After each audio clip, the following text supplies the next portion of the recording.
আমাদের ছেড়ে দিয়েছে দারচা ক্যাম্প থেকে। থ্যাঙ্কস টু কেসার ভাই, যাদের এখানে কালকে আমরা ছিলাম, সে কেসার ভাই নিজেই এখানকার ক্যাম্পের দায়িত্বে রয়েছেন। বারালাচালা পাশে এখনো বরফ রয়েছে, কি যত সময় যাবে চড়াই তত বাড়তে থাকবে। পেছনে নিচে ভাগা নদী দেখা যাচ্ছে, ভাগা নদী আগে চন্দ্রের সঙ্গে মিশে চন্দ্রভাগা নামে পরিণত হয়েছে। নিচে দারচা ভিলেজ। আমরা ধীরে ধীরে বারালাচালার দিকে এগোচ্ছি।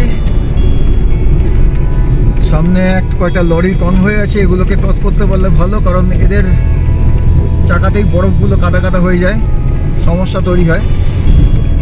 লে এখান থেকে 308 কিলোমিটার।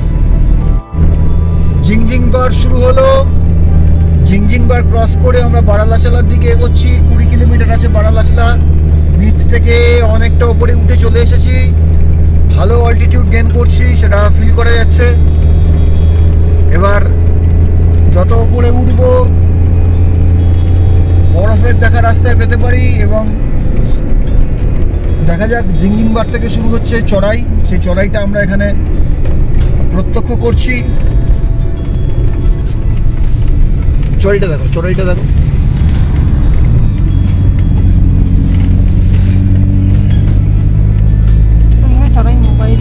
হ্যাঁ, মোবাইলে সবসময় জাস্টিফাই হয় না। জিংজিংবারের ওপর থেকে নিচটা একবার দেখিয়ে দাও। দেখা যাচ্ছে। আচ্ছা ঠিক আছে, দেখা দাও।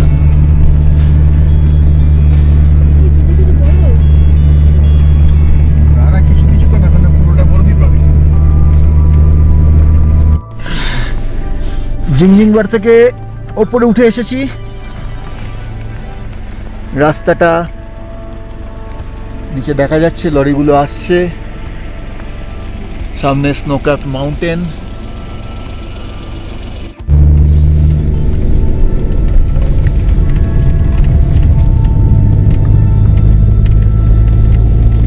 রাস্তার সাইডে, হ্যাঁ খেয়াল রাখছি, সব চোখখান খোলা আছে, শুধু মানি ব্যাগ বাদ। রাস্তার সাইডে বরফ আসতে শুরু করে দিয়েছে।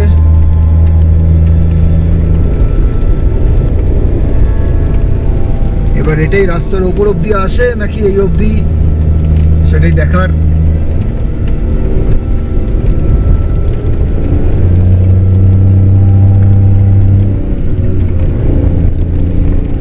ওফ, অসাধারণ।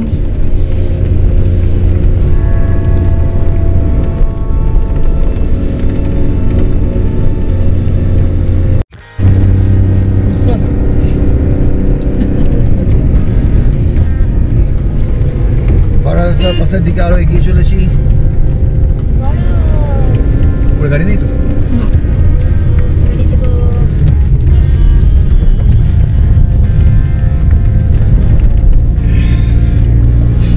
মোমেন্টাম খুব জরুরি।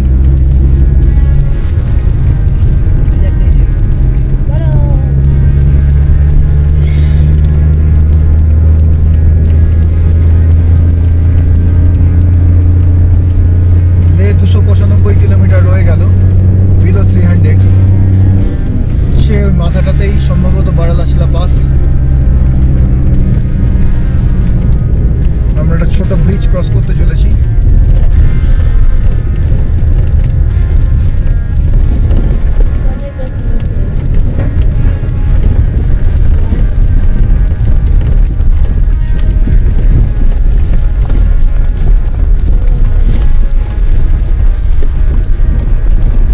ব্ল্যাক আইস হয়ে রয়েছে কিছু কিছু জায়গায়, এখন অব্দি রাস্তা দেখতে পাচ্ছি।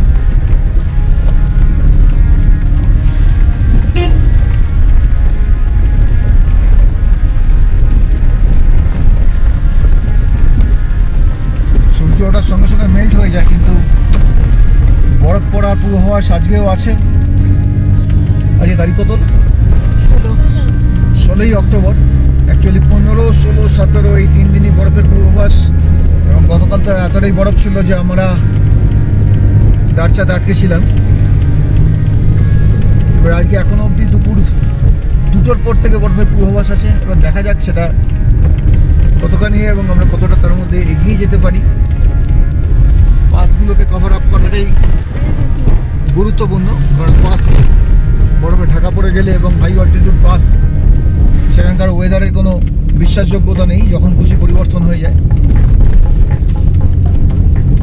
ফাস্ট, সেফ অ্যান্ড সিকিউরলি আমাদের পাসগুলোকে ক্রস করতে হবে।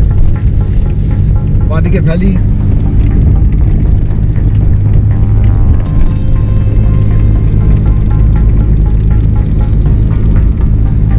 Ladakh, land of high mountain pass, সার্থকনামা।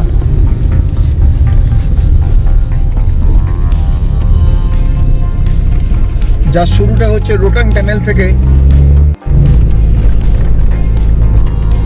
ক্রমাগত আমরা উঠে চলেছি বারালাসলার দিকে। বরফের পাহাড় এখন হাতের নাগালে।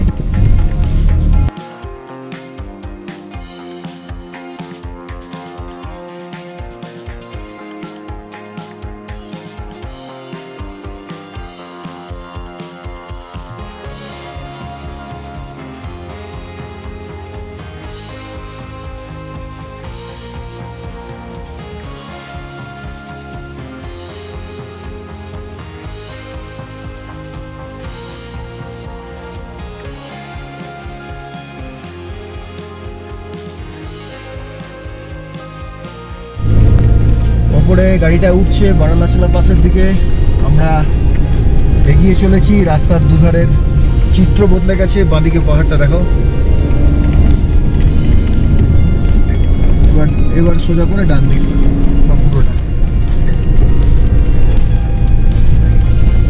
যে পাহাড়টাকে নিচ থেকে দেখছিলাম সেটা এখন হাতের সামনে।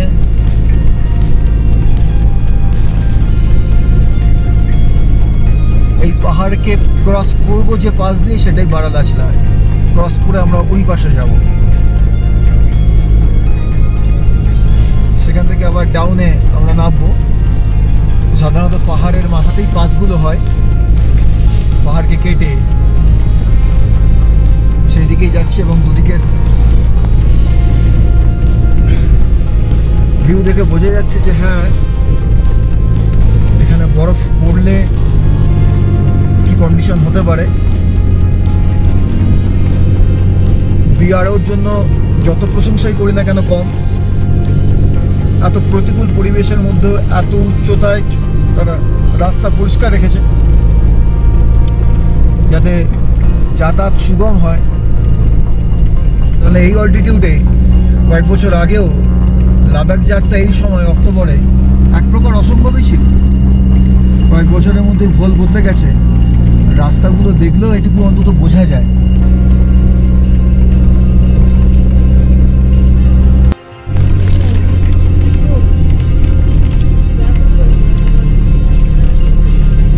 বরফ এবার রাস্তায় আসতে শুরু করে দিয়েছে।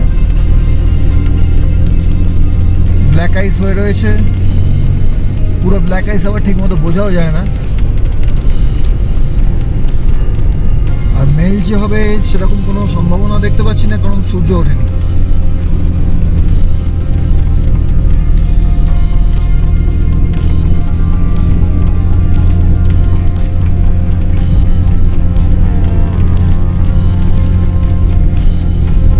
বারালাচলা পাসের খুব কাছাকাছি এসে গেছি।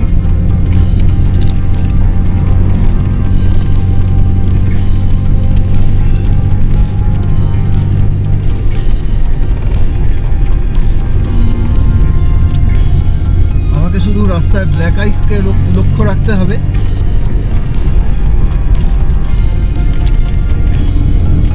রাস্তার ওপর বরফ চলে আসতে শুরু করেছে, যেটা একটু পরে আরো বেশি আশা হয়তো চলে আসবে। তখন হয়তো কিছুটা সমস্যায় পড়তে পারি, সেটা দেখা যাক।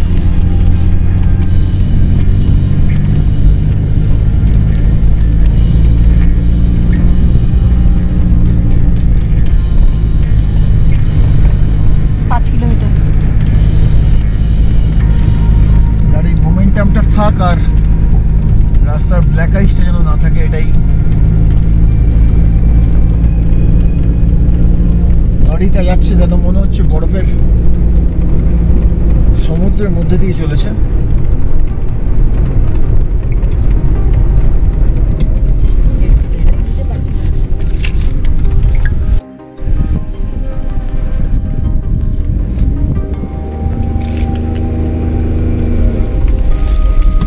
ফার্স্ট চ্যালেঞ্জ এসে গেছে, ব্ল্যাক আইসও আছে।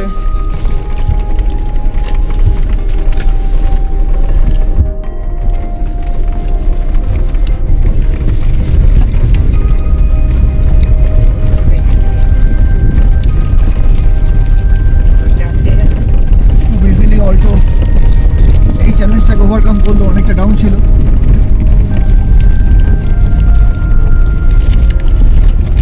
ওই রাস্তাটাও লরিটা ঢুকে গিয়ে আটকে গেছিল। রাত্রিতে অন্ধকার হয়ে গেছে। হ্যাঁ, বুঝতে পারিনি। এরা এখন ইয়ে দিয়ে রেখেছে। এদিকে ভিউটা দেখো।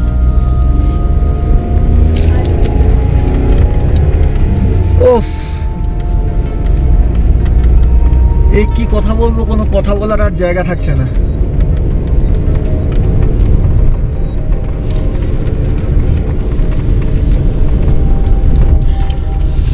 যাক, আমার সঙ্গে সঙ্গে শর্মিষ্ঠা, আমার মেয়ে আর আমার মাসি, এরা অসাধারণ স্পিরিট দেখিয়েছে। কারণ এই ট্যুর করার জন্য মন থেকে সাহস লাগে, যারা এতটুকু জানে।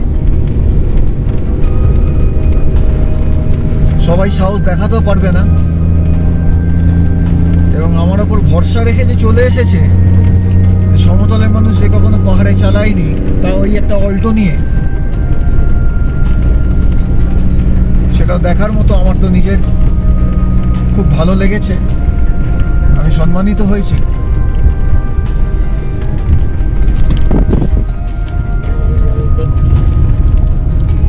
সুরাজতালে দাঁড়িয়ে রয়েছি। চারিদিকের আবহাওয়া এরকম, যে কোনো সময় বরফ পড়া শুরু করতে হবে। জাস্ট 1 মিনিটের জন্য দাঁড়িয়েছি, এই জায়গাটাকে ক্যাপচার করা দরকার। নিচেই সুরাজতাল, আগে দীপকতাল ক্রস করে এসেছি। দীপকতাল আমরা দাঁড়াতে পারিনি, কারণ বরফ পড়ার পূর্বাভাস রয়েছে। জাস্ট 1 মিনিটের জন্য আমরা দাঁড়িয়ে এই জায়গাটার স্মৃতিটুকু একটুখানি নিজেদের সঙ্গে নিয়ে আমরা এক্ষুনি বেরিয়ে যাব।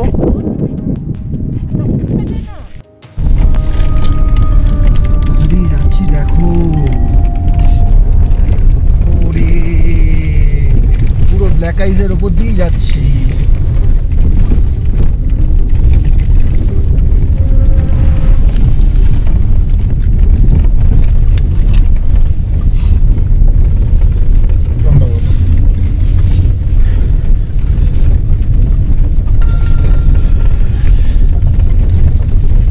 সাবধানে এখানে নিয়ে যেতে হবে।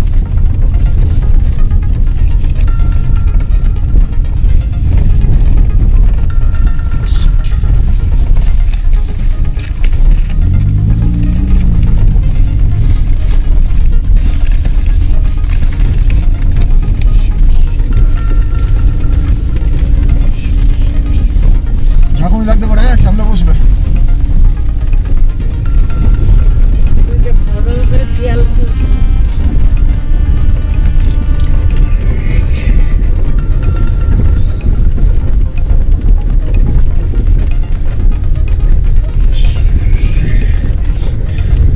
পুরোটাই ব্ল্যাক আইসের ওপর দিয়ে চলেছি। মধ্যিখানে যেটা উঁচু হয়ে আছে সেটা লরির চাকার জন্য।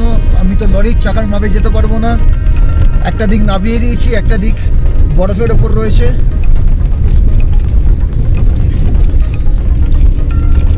পুরোটাই ব্ল্যাক আইস রয়েছে। আমি এখানে ব্রেকও ইউজ করতে পারবো না। ফার্স্ট গিয়ারে চলেছি, অ্যাক্সিলারেটর ধরে।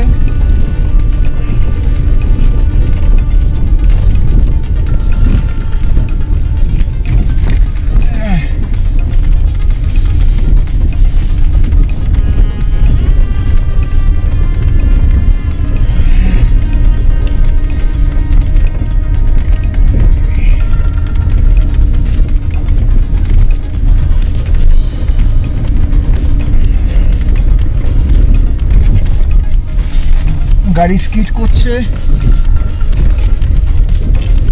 ব্রেকের কোনো গল্প নেই।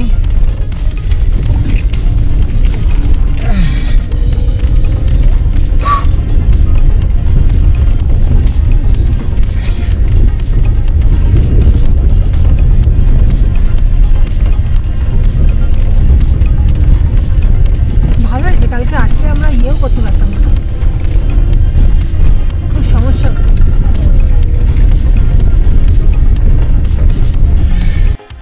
বারালাচলা পাস ক্রস করে এলাম, থামার মতো জায়গা ছিল না, মারাত্মক অবস্থা। এই গাড়ি আমাদের নিয়ে এলো কলকাতা থেকে চালিয়ে আসা।